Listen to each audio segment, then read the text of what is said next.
Shalom. प्रभु यीशु मसीह का धन्यवाद हो।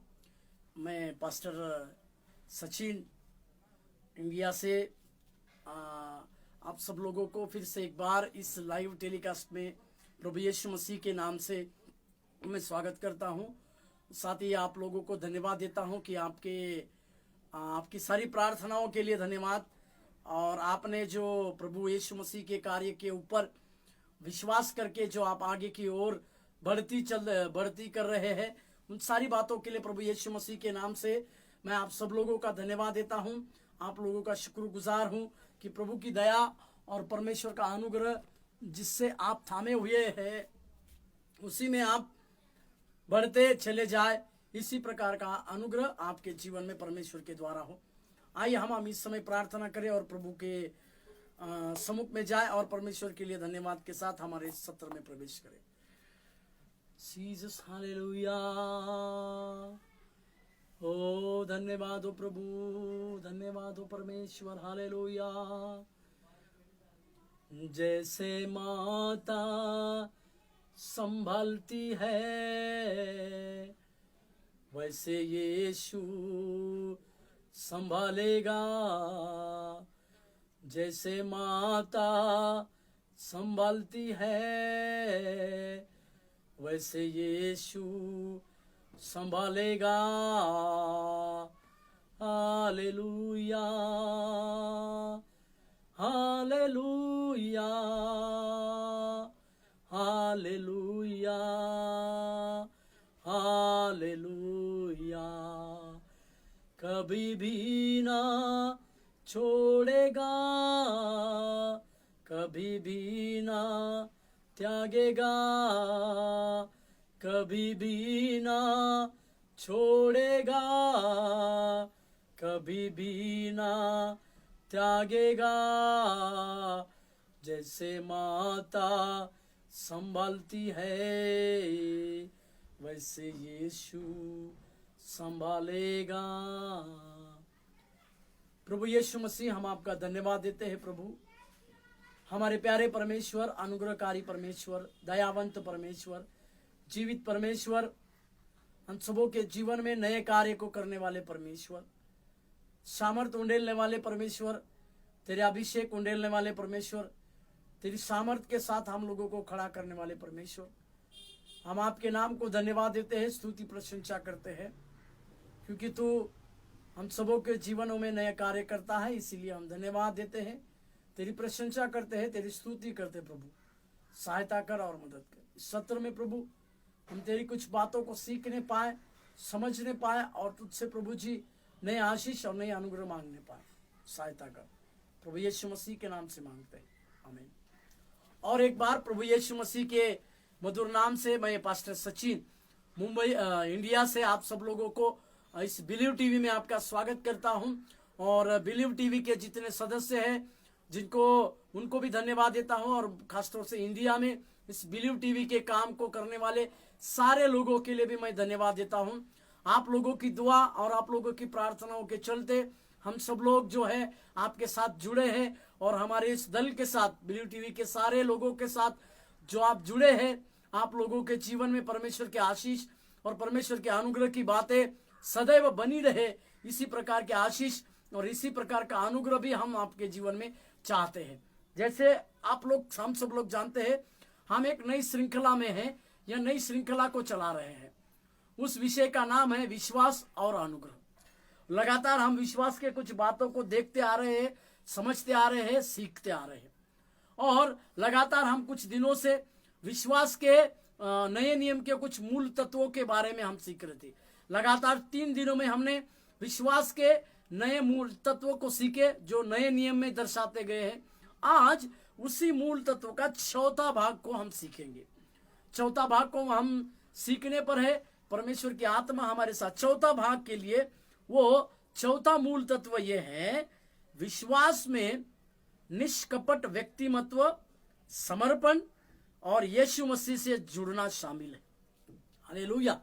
इस विषय के बारे में कल हम विश्वास में आज्ञाकारिता कितना जरूरी है, परमेश्वर की आज्ञाओं को मानना कितना जरूरी है, इन सारी बातों को हमने देखा, हमने सीखा और हम कुछ बातों को समझे। परंतु आज के इस तत्व में हम उससे एक कदम आगे बढ़ते हुए ये सीख रहे हैं कि विश्वास में निष्कपट व्यक्तिमत्व।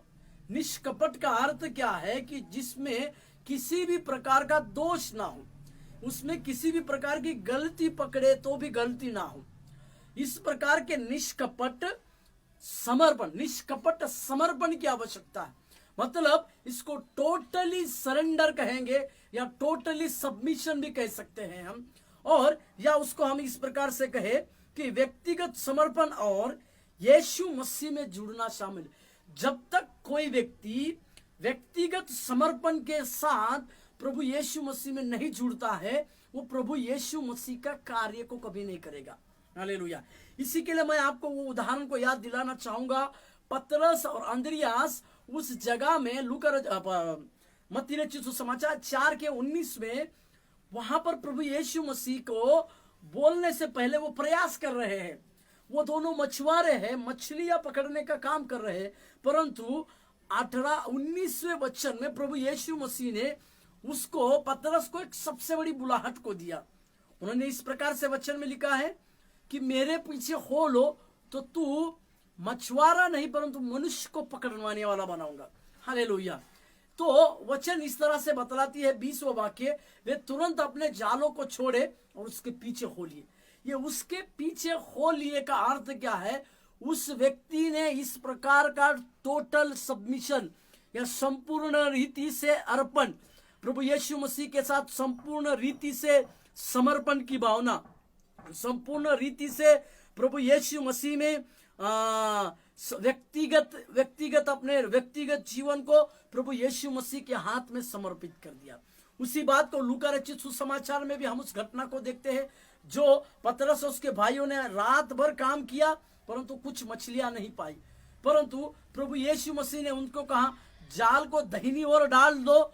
तो उन्होंने कहा कि हे प्रभु, हमने रात भर काम किया, कुछ हासिल नहीं हुआ, परंतु आप कहते हैं तो डाल देता हूं बोल के पतरस ने कहा, और बहुत सारी मछलियों को जाल, वचन बतलाती है कि उनके जाल पटने लायक मछलियां को प्रभु ने दिया। तब पतरस ने कहा हे प्रभु, मैं पापी हूं, मुझसे दूर हो जाइए। इसका अर्थ क्या है? इसका अर्थ यह है कि वे परमेश्वर की बातों को समझे, अपने व्यक्तिगत जीवन में उन्होंने समर्पण का अनुभव किया, व्यक्तिगत जीवन में निष्कपट समर्पण की भावना को देखा, और निष्कपट अर्पणता उनको सेवकाई में आगे बढ़ाने के लिए काम में आई। मेरे प्रियो, मेरे साथ सहकर्मियों, मेरे पासवान लोगों, मैं आज आपको प्रभु यीशु मसीह के उस अनुग्रह को याद दिलाते हुए एक बात को कहना चाहूंगा कि जब कभी भी आप प्रभु यीशु मसीह का कार्य करने के लिए या उसकी सेवा कार्य करने के लिए जब आप आते हैं, तो अवश्य है कि हमारे भी अंदर निष्कपट समर्पण होना है। निष्कपट अर्पणता हमारे जीवन में आने की संभावना है, और जब हम निष्कपट अर्पणता के साथ प्रभु यीशु मसीह के सम्मुख में हम आएंगे, तो हमारे जीवन में प्रभु हमको उस बड़ी सेवकाई के लिए बुलाएगा। उस बड़ी सेवकाई की बुलाहट को परमेश्वर हमारे साथ लेते हुए प्रभु काम में लाएगा। इसी प्रकार को, और उसी के साथ साथ विश्वास, प्रेम, कृतज्ञता और भक्ति को व्यक्त करता है। जो व्यक्ति निष्कपट समर्पण के साथ, अर्पणता के साथ प्रभु के पास आता है, उसके अंदर विश्वास रहता है, प्रेम रहता है, कृतज्ञता रहती है और भक्ति को व्यक्त करता है। हालेलुया। ये चारों बातों को हम आपको समझने की आवश्यकता है। जिस व्यक्ति के जीवन में व्यक्तिगत समर्पण या निष्कपट समर्पण प्रभु यीशु मसीह के लिए होता है, मैं उन बातों को याद दिलाना चाहूंगा आपको। मेरे साथ खोलिएगा एक वचन, दानियल नबी का किताब उसके पहले अध्याय में मैं आपको एक बात को याद दिलाना चाहता हूं। मेरे साथ खोलिएगा दानियल नबी का किताब, उसका पहला अध्याय, और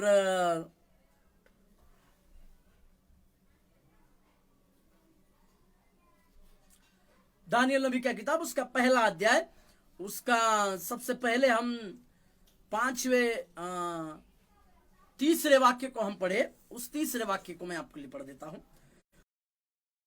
खोजे के प्रधान अशपनस को आज्ञा दी कि इजरायली राजपुत्र और प्रतिष्ठित पुरुषों में से ऐसे कई जवानों को लो। हालेलुया। उनके बारे में लिखा है, जो निर्दोष, सुंदर, सब प्रकार की बुद्धि में प्रवीण और ज्ञान से निपुण और विद्वान और राज मंदिर में हाजिर रहने के योग्य। हालेलुया।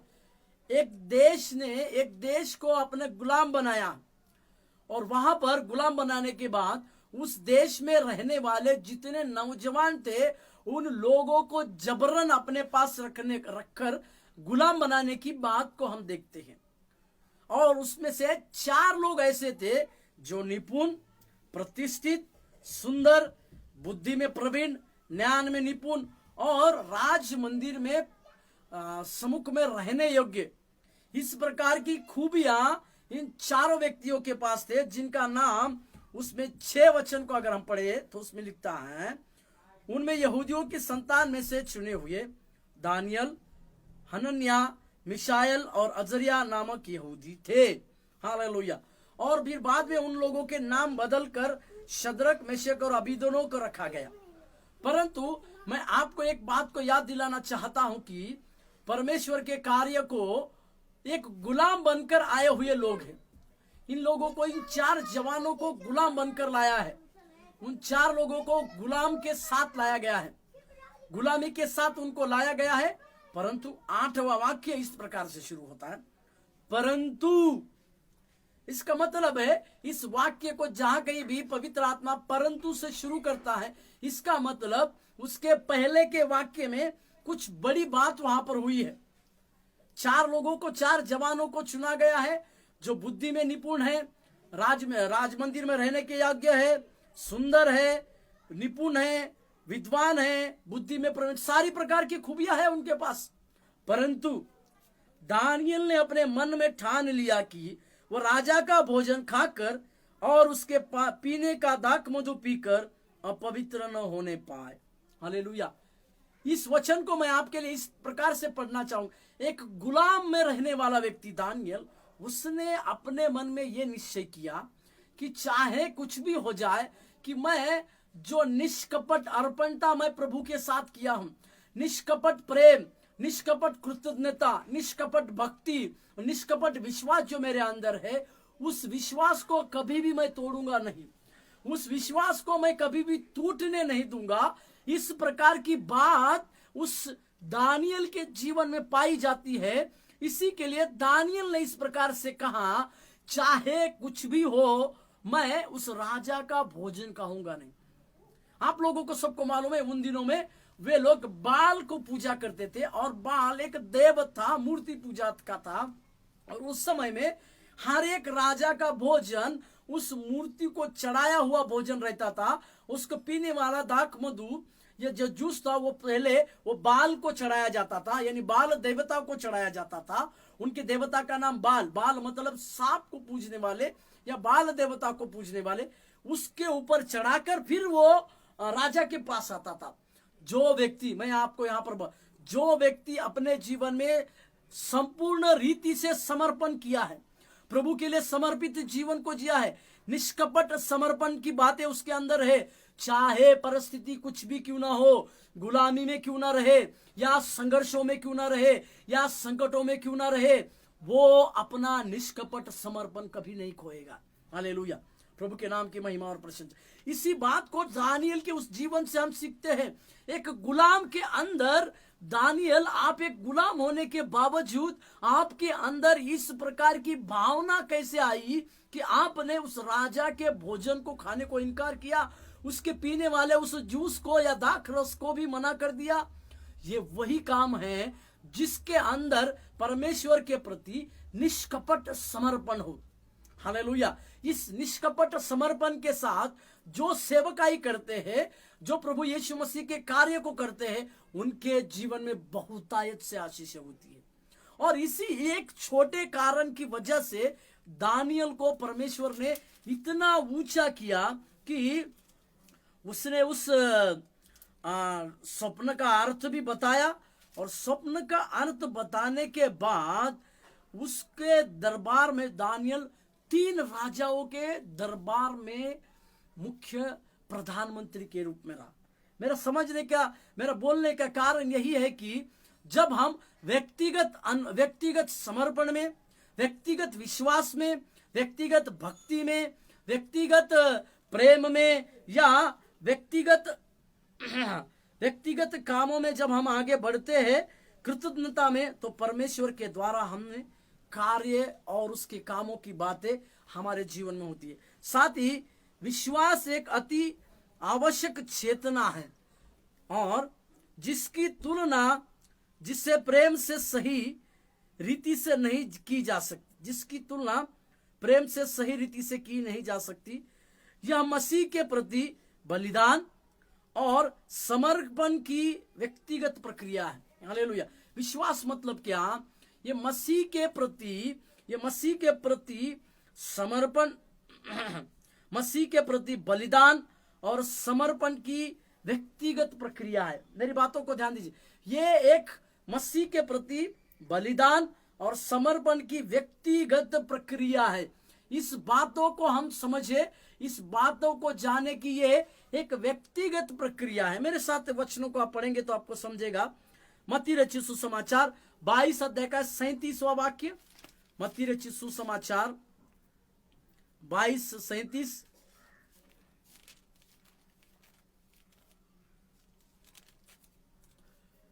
मत्ती रचित सुसमाचार 22वां अध्याय 37वां वाक्य।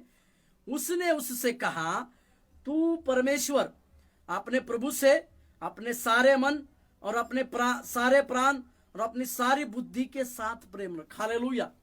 जैसे मैंने ऊपर में बताया, ये मसीह के लिए या मसीह, ये विश्वास मतलब मसीह के प्रति बलिदान और समर्पण की व्यक्तिगत प्रक्रिया है। यहाँ पे प्रभु यीशु मसीह वो सबसे बड़ी आज्ञा के रूप में ये कहते हैं कि अपने परमेश्वर को संपूर्ण मन से, संपूर्ण प्राण से, सारी बुद्धि से प्रेम रखने की आवश्यकता है। हालेलुया। इस प्रकार को जब हम प्रभु यीशु मसीह को संपूर्ण मन से प्रेम रखते हैं, संपूर्ण बुद्धि से प्रेम रखते हैं और संपूर्ण प्राण से प्रेम रखते हैं, तो हमारे जीवन में परमेश्वर की बहुतायत की कार्य, बहुतायत के अनुग्रह जो है उंडेलते हैं। इसका मतलब ये व्यक्तिगत प्रक्रिया है। विश्वास में ये व्यक्तिगत प्रक्रिया है जो हमें परमेश्वर प्रभु यीशु मसीह के बलिदान और समर्पण को याद दिलाती है। इसी के लिए हमें एक व्यक्तिगत अनुभव में आके हमें इसमें कार्य करने की आवश्यकता है। साथ ही मेरे साथ एक वचन को पढ़िएगा, व्यवस्था विवरण की किताब 6 अध्याय का 5वां वाक्य। व्यवस्था विवरण की किताब, इसमें भी इसी प्रकार से एक बात को लिखा हुआ है। व्यवस्था विवरण की किताब उसका 6 अध्याय, व्यवस्था विवरण की किताब उसका 6 अध्याय और 5वें वाक्य को मैं आपके लिए पढ़ देता हूं। व्यवस्था विवरण 6 अध्याय 5वां वाक्य। तू अपने परमेश्वर यहोवा से अपने सारे मन और सारे जीव और सारी शक्ति के साथ प्रेम रखना। ये सारे जीव के साथ, सारे जीव से, सारे प्राण से, सारे प्रकार की बातों से, मतलब कि ये एक व्यक्तिगत प्रक्रिया है। प्रभु यीशु मसीह का बलिदान याद करना है, उसके समर्पण को याद करना है और हमें व्यक्तिगत अनुभव के साथ प्रभु यीशु मसीह के निकट आना है और दिन ब दिन उस व्यक्तिगत अनुभव के साथ आगे की ओर बढ़ते जाना है। इसके लिए हमें इस बात को समझना है, इस बात को भी जानना है। मेरे साथ और एक वचन पढ़िएगा, रोमियो का किताब उसका 13वां अध्याय, रोमियो का किताब 13 अध्याय और 9 और 10वां वाक्य। 9वां वाक्य ये कहता है, क्योंकि यह कि व्यभिचार ना करना, हत्या ना करना, चोरी ना करना, लालच ना करना और इनको छोड़ और कोई भी आज्ञा हो तो सबका सारांश इस बात में पाया जाता है, अपने पड़ोसी को अपने समान प्रेम रख। 10वां वाक्य, प्रेम पड़ोसी की कुछ बुराई नहीं करता, इसीलिए प्रेम रखना व्यवस्था को पूरी करता है। हालेलुया। प्रेम रखना व्यवस्था को पूरी करता है बोलकर यहाँ पे पौलुस बहुत सफाई के साथ कहते हैं। मतलब परमेश्वर के बलिदान को याद करना है, परमेश्वर के समर्पण को याद करना है। ये हम लोगों के लिए एक व्यक्तिगत अनुभव है, हम लोगों के लिए एक व्यक्तिगत जिम्मेदारी है। हम लोगों के लिए एक व्यक्तिगत कार्य है, और उस व्यक्तिगत कार्य के साथ हम लोग जो है परमेश्वर की क्रियाओं के साथ, उनके कामों के साथ आगे बढ़ते जाने की भी आवश्यकता है। मेरे साथ और एक वचन को पढ़िएगा, यूहन्ना रचित सुसमाचार उसका 21वें अध्याय, यूहन्ना रचित सुसमाचार उसका 21वें अध्याय का 15 और 16 वाक्य मैं आपके लिए पढ़ना चाहूंगा। यूहन्ना रचित सुसमाचार उसका 21वें अध्याय 15 वचन से लेकर 17 वचन तक मैं आपके लिए पढ़ूं। 15 वचन में इस प्रकार से लिखा है, भोजन करने के बाद यीशु ने शमौन पतरस से कहा, हे शमौन, यूहन्ना के पुत्र, क्या तू इन सबसे बढ़कर मुझसे प्रेम रखता है? उसने उनसे कहा, हाँ प्रभु, तू तो जानता है कि मैं तुझसे प्रीति रखता हूं। उसने उससे कहा, मेरे मेमने को चरा। 16वां वाक्य। उसने फिर दूसरी बार उससे कहा, हे शमौन, यूहन्ना के पुत्र, क्या तू मुझसे प्रेम रखता है? उसने उससे कहा, हाँ प्रभु, तू जानता है कि मैं तुझसे प्रेम रखता हूं। उसने उससे कहा, मेरी भेड़ों की रखवाली कर। 17वां वाक्य। उसने तीसरी बार उससे कहा, हे शमौन, यूहन्ना के पुत्र, क्या तू मुझसे प्रीति रखता है? पतरस उदास हुआ कि उसने तीसरी बार ऐसा कहा, क्या तू मुझसे प्रीति रखता है? और उसने कहा, हे प्रभु, तू सब कुछ जानता है, तुझे जानता है कि मैं तुझसे प्रीति रखता हूं। यीशु ने उससे कहा, मेरे भेड़ों को चरा। इस प्रकार में प्रभु यीशु मसीह पतरस का व्यक्तिगत अनुभव को देख रहे, मुझसे प्रेम रखता है। इस प्रकार के 3 सवालों को प्रभु यीशु मसीह ने पतरस को पूछा। हालांकि कुछ समय के बाद प्रभु यीशु मसीह अभी स्वर्गारोहण होने वाले, पर उस समय में प्रभु यीशु मसीह पतरस को यहां पर एक बात के लिए परखते हैं कि क्या ये वही पतरस है जो आगे जाके प्रभु यीशु मसीह के पास एक बड़ा विशाल दर्शन इस पतरस के लिए था। क्या ये वही पतरस बनेगा जो उस पेंटिकोस्टल के दिन में 120 लोगों के सम्मुख में खड़ा होकर एक सफाई रीति से बिना डर किए, बिना डरे हुए ये कह सके कि जिस यीशु मसीह को आपने क्रूस पर लटकाया वही जगत का उद्धार है। प्रभु यीशु मसीह की उस पतरस के प्रति यह भावना थी कि ये वही पतरस है जो मेरे कलीसिया को चरवाहा बनेगा, ये मेरी कलीसिया को चलाएगा। इसी के लिए यीशु मसीह ने उसको कहा कि मैं अपनी कलीसिया पतरस तुम्हारे ऊपर बांधूंगा, तुम्हारे ऊपर बनाऊंगा, और अधोलोक के फाटक उस पर प्रबल नहीं होंगे। हालेलुया। इस प्रकार से प्रभु यीशु मसीह पतरस को बार बार 3 बार इस प्रकार से कहते हुए हम ये देख पा रहे हैं कि क्या ये वही पतरस बन सकता है? और ये पतरस के लिए चुनौती था, व्यक्तिगत अनुभव था, और उस व्यक्तिगत अनुभव को पतरस ने अपने जीवन में शामिल किया। इसी के चलते उस 120 पेंटिकोस्टल के दिन में ना केवल 120 देशों के लोगों के सम्मुख में, परंतु कई एक इजरायली लोगों के सम्मुख में, कई एक यहूदी लोगों के सम्मुख में वो खड़ा होकर परमेश्वर यीशु मसीह की गवाही देने वाले बने। हालेलुया। प्रभु यीशु मसीह का धन्यवाद हो। उस पेंटिकोस्टल के दिन में 12 देशों के कई एक प्रकार के लोग वहां पर आए हुए थे। उनके सम्मुख में वचन बतलाती है पतरस खड़ा हुआ। हालेलुया। इसी प्रकार के अद्भुत कार्य के लिए, इसी प्रकार के अद्भुत बातों के लिए, इसी प्रकार के चमत्कारिक कार्यों के लिए प्रभु यीशु मसीह ने उनको चुना था। प्रभु यीशु मसीह ने उनके जीवन में इस प्रकार के कार्य को कहा था। हमारे और आपके जीवन में भी प्रभु यही चाहते हैं कि क्या हम अपने निष्कपट समर्पण के साथ प्रभु में हैं? क्या हम परमेश्वर का बलिदान और परमेश्वर का त्याग, इसको सामने रखते हुए हम आगे बढ़ते हैं? अगर इसी प्रकार की बातों को हम लेके हुए आगे की ओर बढ़ते हैं तो हमारे पास परमेश्वर के लिए बहुत बड़े कार्य करने की बातें हो सकती है।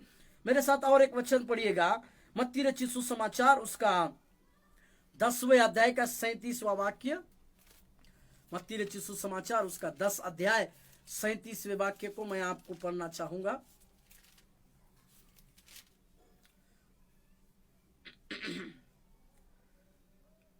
मत्ती रचित सुसमाचार 10 का 37, जो माता या पिता को मुझसे अधिक प्रिय जानता है वो मेरे योग्य नहीं, और जो बेटा या बेटी को मुझसे अधिक प्रिय जानता है वो मेरे योग्य नहीं।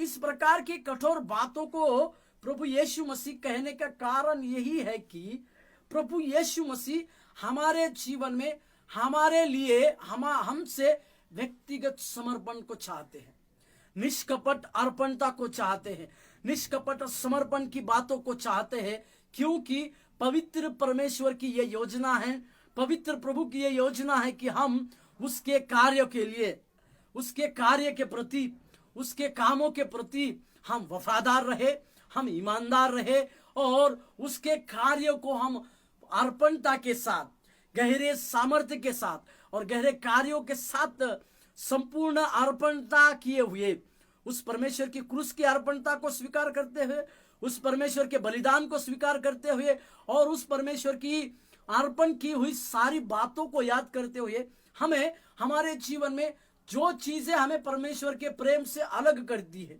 इसी के लिए पौलुस ने कहा, ना तो स्वर्गदूत, ना प्रधानताएं, ना और कुछ बातें। मेरे साथ वो पढ़िएगा रोमियो का किताब, रोमियो का किताब 8 अध्याय और उसका मैं 38 और 39 वाक्य पढ़ूं। रोमियो का किताब 8 अध्याय 48 और 39। क्योंकि मैं निश्चय जानता हूं कि न मृत्यु, न जीवन, न स्वर्गदूत, न प्रधानताएं, न वर्तमान, न भविष्य, न सामर्थ, न ऊंचाई, न गहराई और न कोई और सृष्टि हमें परमेश्वर के प्रेम से जो हमारे प्रभु मसीह यीशु में है अलग कर सकेगी। हालेलुया। ये पौलुस का व्यक्तिगत अनुभव है, वो इस व्यक्तिगत अनुभव से होकर गया है। इसी के लिए वो रोमी लोगों को कहता है कि कोई प्रधानताएं, कोई स्वर्गदूत या कोई मनुष्य हमें उस महान परमेश्वर से परमेश्वर के प्रेम से कभी अलग नहीं कर सकती। इस प्रकार के व्यक्तिगत बेहतरीन व्यक्तिगत अनुभव को वहां पे पौलुस ने अपने जीवन में जिया। आप और हम उसी प्रकार से व्यक्तिगत जीवन को जीते समय सबसे ज्यादा प्रेम अगर प्रभु यीशु मसीह में करेंगे, सबसे ज्यादा बातें परमेश्वर में, उसके प्रेम में सबसे ज्यादा, प्रभु यीशु मसीह के प्रेम में हम सबसे ज्यादा बातों को करेंगे तो हमारे जीवन में परमेश्वर के कार्य बहुतायत के साथ होंगे, इसमें कोई शक नहीं। मेरे साथ वचन पढ़िएगा, लूका रचित सुसमाचार 7 अध्याय का 37वां वाक्य, लूका 7:47, लूका 7:47, लूक चैप्टर 7:47 वर्ड, उसमें लिखा है, इसीलिए मैं तुझसे कहता हूं कि उसके पाप जो बहुत थे क्षमा हुए, क्योंकि उसने बहुत प्रेम किया, पर जिसका थोड़ा क्षमा हुआ है वह थोड़ा प्रेम करता है।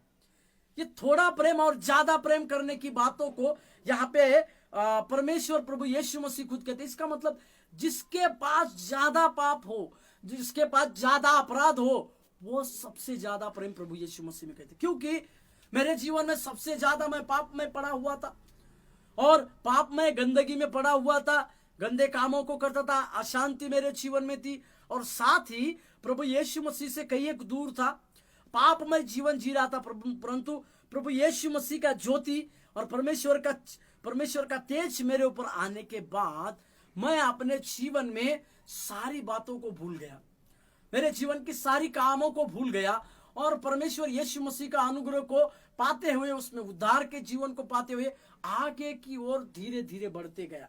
इसका अर्थ क्या है? इसका अर्थ यह है कि मेरे जीवन में पाप ज्यादा था, इसी के लिए परमेश्वर ने, मेरा पापी जीवन ज्यादा था, इसी के लिए परमेश्वर ने मुझे क्षमा किया और क्षमा के साथ मुझे उस जीवन में आगे बढ़ाते हुए परमेश्वर ने कार्य किया। इसी के लिए प्रभु इसी बातों को कहते। मेरे साथ और एक वचन पढ़िएगा, पहला कुरिन्थियों की किताब 16 अध्याय का 22वां वाक्य, पहला कुरिन्थियों का किताब 16वां अध्याय और 22वां वाक्य, वो इस प्रकार से कहता है, यदि कोई प्रभु से प्रेम ना रखे तो वह शापित हो। हे हमारे प्रभु आप, यहां एक कठोर शब्द को प्रभु पौलुस के द्वारा पवित्र आत्मा लिखवाता, जो प्रभु से प्रेम नहीं करता है वो शापित है। इसका कहने का अर्थ है उसका दूसरा भाग में, और जो प्रभु से प्रेम करते हैं वो आशीषित होंगे। ये प्रभु से प्रेम करने की बातें ये हमारे लिए व्यक्तिगत अनुभव के रूप में आती है। तो हमें हमारा व्यक्तिगत अनुभव को बढ़ाने की आवश्यकता है, व्यक्तिगत अनुभव में हमें होकर जाने की आवश्यकता है, और व्यक्तिगत अनुभव के साथ हम हमारे जीवन में और लगातार बढ़ने की भी आवश्यकता है। इसी के लिए हमें और आपको ये अवश्य है, हमें और आपको ये बात समझने की आवश्यकता है कि हम प्रभु यीशु मसीह के कार्य को समझे, प्रभु यीशु मसीह के कार्य के ऊपर ध्यान दे और उसी में आगे की ओर बढ़ते जाए। हालेलुया। मेरे साथ और एक वचन को पढ़िएगा, प्रेरितों के काम 8 का 37। प्रेरितों के काम 8 अपोस्टल एक्ट चैप्टर 8:37। उस फिलिप्पुस ने कहा, यदि तू सारे मन से विश्वास करता है तो ले सकता है। उसने उत्तर दिया, मैं विश्वास करता हूं कि यीशु मसीह परमेश्वर का पुत्र है। इस 8वें अध्याय में एक अद्भुत चिन्ह चमत्कारों को होते हुए पौलुस के फिलिप्पुस के हाथों से एक अद्भुत चिन्ह चमत्कार को होते हुए देखते। एक खोजा, यानी वो जिसको यूनिक कहते हैं या इसको हिजड़ा कहते हैं, या उसके जीवन में वो फिलिप के द्वारा परमेश्वर का वचन उसको सुनाया जा रहा है, और वो प्रभु यीशु मसीह के उस वचन को जो एशिया के 53वां अध्याय, एशिया के 53वें अध्याय की वो जब वो पढ़ते जा रहा था, तो उस खोजे के जीवन में एक प्रकार का कार्य हुआ, और वो उस परमेश्वर के प्रेम को खोया। उसने उस परमेश्वर के प्रेम को देखा जिसमें लिखा हुआ है कि वह भेड़ के समान वध होने को पहुंचाया गया, और जैसा मेमना अपने ऊँट कतरने वालों के सामने चुपचाप होता है, वैसे ही उसने अपना मुंह न खोला। इस बातों को वो खोजा पढ़ रहा है, यशायाह नबी का किताब 53वां अध्याय को वो पढ़ रहा है, परंतु पवित्र आत्मा पौलुस से कहता है, जाके उसका रथ को थामो, रथ को पकड़ो और उसको इस बातों को स्पष्टीकरण दो कि ये कौन है, किसके बारे में लिखा है। और जब वचन बतलाती है, फिलिप्पुस ने मुंह खोला और उसने प्रभु यीशु मसीह के बारे में जैसे जैसे उसको बताना शुरू किया, वो व्यक्ति जो खोजा था वो अपने जीवन में इस प्रकार से जब पानी आता है सामने, तो वो ये कहता है कि क्या ये जल मुझे बपतिस्मा लेने के लिए रोक सकता है। इस प्रकार का व्यक्तिगत अनुभव इस खोजे के जीवन में बहुतायत के साथ हुआ। मेरे प्रियो, मेरे आजीजों, आज हमें इस प्रकार का विश्वास की आवश्यकता है। हमने क्रूस रोहन की बातों को सुना है, प्रभु यीशु मसीह के चमत्कारों की बातों को सुना है, प्रभु यीशु मसीह के द्वारा शायद हमने कई एक भविष्यवाणी को सुना है, कई एक भविष्यवाणियों को पूरी होते हुए सुना है, कई एक आशीषों को हमने पाते हुए सुना है, पर क्या हमने इस बात फिर भी इतना सुनने के बावजूद भी कई एक लोगों के जीवन में बपतिस्मा के लिए रोक होता है। प्रभु यीशु मसीह की जो सबसे बड़ी आज्ञा है बपतिस्मा लेने की बातों में हम हिचकिचा जाते हैं। इसका कारण यही है कि हमारा व्यक्तिगत संबंध जो है या व्यक्तिगत बातें जो है प्रभु यीशु मसीह के साथ अच्छी नहीं रहने के चलते, सफाई से ना रहने के चलते इस प्रकार के कार्य को हम होते हुए देख पाते हैं। हालेलुया। प्रभु यीशु मसीह के नाम को धन्यवाद और प्रशंसा देते हैं कि हमें इस प्रकार का विश्वास आने की आवश्यकता है। हालेलुया। प्रभु के नाम को महिमा और प्रशंसा में रोमियो का किताब उसका 16 का 17वां वाक्य में मैं आपके लिए पढ़ूं। रोमियो का किताब उसका 16 अध्याय और रोमियो का किताब 6 अध्याय 17वां वाक्य, माफ कीजिए, रोमियो का किताब उसका 6 अध्याय 17वें वाक्य में लिखा है, परंतु परमेश्वर का धन्यवाद हो कि तुम जो पाप के दास थे अब मन से उस उपदेश के मानने वाले हो गए जिसके सांचे में ढाले गए थे। हालेलुया। जब हम पाप के दास थे, अभी पाप के दासत्व से छोड़ाया, प्रभु यीशु मसीह ने अंधकार से हमको छुड़ाया, ज्योति में लाया, और ना केवल ज्योति में लाया परंतु उस ढांचे में लाया। हालेलुया। वाक्य बहुत पौलुस सफाई से उसके सांचे में ढाए गए। मतलब अभी हम परमेश्वर ने जिस ढांचा को बनाया था, परमेश्वर ने जिस मनुष्य को बनाया था, जिस ढांचे के रूप में बनाया था, उसमें हम चले आए हैं और उसमें हम कार्य करने पर है। इसी के लिए आपको और हमें हमारे व्यक्तिगत अनुभव में आगे बढ़ने की आवश्यकता है। हालेलुया। प्रभु के गलतियों की किताब उसका 2 अध्याय के 20वें वाक्य में इस वचन को हम हमारे बपतिस्मा के समय या किसी भी बात के लिए हम भूलते नहीं है। वो इस प्रकार से कहता है, 2 अध्याय गलतियों की पत्री 2 अध्याय का 20वां वाक्य, ये हमारा व्यक्तिगत अनुभव है। इसमें हमारे निष्कपट समर्पण शामिल है। इसमें परमेश्वर का क्रूस रोहन की बातों को और परमेश्वर ने हमारे लिए जो बलिदान किया वो बातें शामिल है और परमेश्वर का त्याग की बातें शामिल है। पौलुस इस प्रकार से कहता है गलतियों के पत्री उसका 2 अध्याय के 20वें वाक्य में, मैं मसीह के साथ क्रूस पर चढ़ाया गया हूं। अब मैं जीवित न रहा पर मसीह मुझ में जीवित है, और मैं शरीर में अब से जो जीवित हूं तो केवल उस विश्वास में जीवित हूं जो परमेश्वर के पुत्र पर है, जिसने मुझसे प्रेम किया और मेरे लिए अपने आप को दिया। इस प्रकार के पौलुस का व्यक्तिगत अनुभव हमें क्या सिखाता है? वो ये सिखाता है कि उस महान अभी मैं जीवित न रहा, मतलब जो शरीर में हम जीते हैं वो शरीर में अभी हम नहीं जीते। ये मैं जो है उस क्रूस पर लटकाया गया। मैं जो है क्रूस पर लटकाने के बाद मैं की जगह पे हम यानी मसीह आ गया। मसीह प्रभु यीशु मसीह आ गया, और यीशु मसीह जब हमारे ऊपर आ गया तो हमारे जीवन में मैं की बातों को भूलना पड़ेगा, घमंड की बातों को हमें भूलना पड़ेगा, और लज्जा की बातों को हमें भूलना पड़ेगा, और सारी बातों को हमें भूलना पड़ेगा, क्योंकि परमेश्वर की सिद्ध और भली भांति इच्छा यही है कि हम हमारे व्यक्तिगत अनुभव में आकर परमेश्वर के पास निष्कपट समर्पण के साथ आए, जिसमें प्रेम है, जिसमें विश्वास है, जिसमें कृतज्ञता शामिल है और भक्ति की बातें भी शामिल है। हालेलुया। और मैंने कहा आपको कि इसमें परमेश्वर के बलिदान को याद करने की भी आवश्यकता है। इसमें परमेश्वर के निष्कपट प्रेम को समझने की भी हमें आवश्यकता है। इस बातों को हमें और आपको समझना चाहिए। इन बातों को हमें और आपको याद रखने की आवश्यकता है। मेरे साथ और एक वचन को पढ़िएगा, इफिसियों का पत्री 6 इफिसियों का पत्री उसका 6 अध्याय का 6वें वाक्य में वो इस तरह से है, मनुष्य को प्रसन्न करने वालों के समान दिखने के लिए सेवा ना करो, पर मसीह के दासों के समान मन से परमेश्वर की इच्छा पर चलो। Hallelujah, hallelujah. प्रभु यीशु मसीह का धन्यवाद हो, प्रभु के धन्यवाद। मतलब मसीह की सिद्ध इच्छा करने वालों के समान हमें जीना। जैसे पौलुस ने कहा, अब मैं न जीवित रहा परंतु मुझ में मसीह जीवित है। इसी को कहते हैं हमारा व्यक्तिगत अनुभव। और इसी व्यक्तिगत अनुभव के साथ आप और हम जब चलते हैं तो हमारा व्यक्तिगत क्रिया, व्यक्तिगत अनुभव की बातें आगे की ओर बढ़ते चली जाती है। मेरे साथ और एक वचन को पढ़िएगा, पहला पतरस का किताब 1:8, पहला पतरस का किताब उसका 1 अध्याय और उसके 8वें वाक्य में पौलुस इस प्रकार से लिखते हैं, उससे तुम बिन देखे प्रेम रखते हो, और अब तो उस पर बिन देखे भी विश्वास करके ऐसे आनंदित और मगन होते हो जो वर्णन से बाहर और महिमा से भरा हुआ है। हालेलुया। बिन देखे विश्वास करते हैं। प्रभु यीशु मसीह के सारी बातों को हम मानते हैं। प्रभु यीशु मसीह के ऊपर हमारा निष्कपट प्रेम को हम याद करते हैं। प्रभु यीशु मसीह के उस निष्कपट बलिदान को हम याद करते हैं। प्रभु यीशु मसीह के उस त्याग को हम याद करते हैं। और साथ ही साथ जिस रीति से प्रभु यीशु मसीह ने हमारे ऊपर प्रेम किया, उस यीशु मसीह के प्रेम की बातों को भी हम याद करते हैं।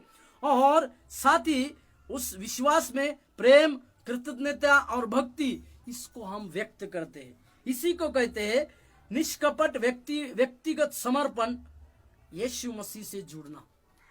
यह चौथा बहुमूल्य तत्व यह है कि इसमें व्यक्तिगत समर्पण है, और व्यक्तिगत समर्पण के साथ यीशु मसीह में जुड़ना शामिल है, और साथ ही साथ विश्वास और अति आवश्यक चेतना है। ये मसीह के प्रति बलिदान और समर्पण को व्यक्तिगत प्रक्रिया है। मसीह के बलिदान को और समर्पण को पूरी करने के लिए हमारे पास एक व्यक्तिगत प्रक्रिया है। इस बातों को हम समझें तो कल के और हम आगे की ओर इसको इस सप्ताह में उसको आगे की ओर लेकर चलेंगे। पर सबसे पहले हम इस बातों के लिए प्रार्थना करें। प्रभु हमारे जीवन में परमेश्वर ना केवल आपका विश्वास बढ़ने पाए प्रभु, परंतु हम खुद व्यक्तिगत अनुभव के साथ प्रभु आप में और आगे बढ़ते चले जाए, और आपकी हर एक बातें और आपके हर एक कार्यों में प्रभु जी हम और बढ़ते जाने के लिए हम अपने आप को समर्पित करते हैं। परमेश्वर, तेरे कार्य को आपके लिए मांगते हैं प्रभु जी, तेरे कामों को हम आपके लिए मांगते हुए हम परमेश्वर के समीप में आए। निष्कपट प्रेम, परमेश्वर का निष्कपट बलिदान, उस क्रूस रोहन के बलिदान, इन सारी बातें हमारे जीवन में व्यक्तिगत रूप में शामिल होते हुए परमेश्वर के सम्मुख में आने पाए। हमारे दयावंत प्रभु यीशु मसीह, हम आपका धन्यवाद देते हैं, बड़ाई और प्रशंसा करते हैं राजा, क्योंकि आप हमारे सर्वश्रेष्ठ परमेश्वर हैं। आपके प्रेम के चलते प्रभु जी हम इस मुकाम तक पहुंचे हैं कि आपने हमें अपना पुत्र बनाया, और उस पुत्र के द्वारा परमेश्वर आप हमें एक महिमा में लेकर चलने वाले हैं। इसके लिए प्रभु जी हम आप ही के नाम को ऊंचा उठाते हैं, हम आप ही के नाम को उधारते हैं प्रभु जी, आपके नाम को संवारते हैं। हमारे अंदर प्रभु एक व्यक्तिगत अनुभव होने पाए प्रभु जी, होने दीजिए प्रभु जी। हर एक दिन में हम हमारे विश्वास में और एक एक कदम बढ़ते जाने पाए, तेरे कार्य को आगे बढ़ते करने के लिए तो सहायता कर और मदद कर। धन्यवाद देते हैं, तेरी महिमा हमारे द्वारा होने पाए, यीशु मसीह के नाम से मांगते हैं, आमीन। शालोम। प्रभु आपको आशीष दे। धन्यवाद।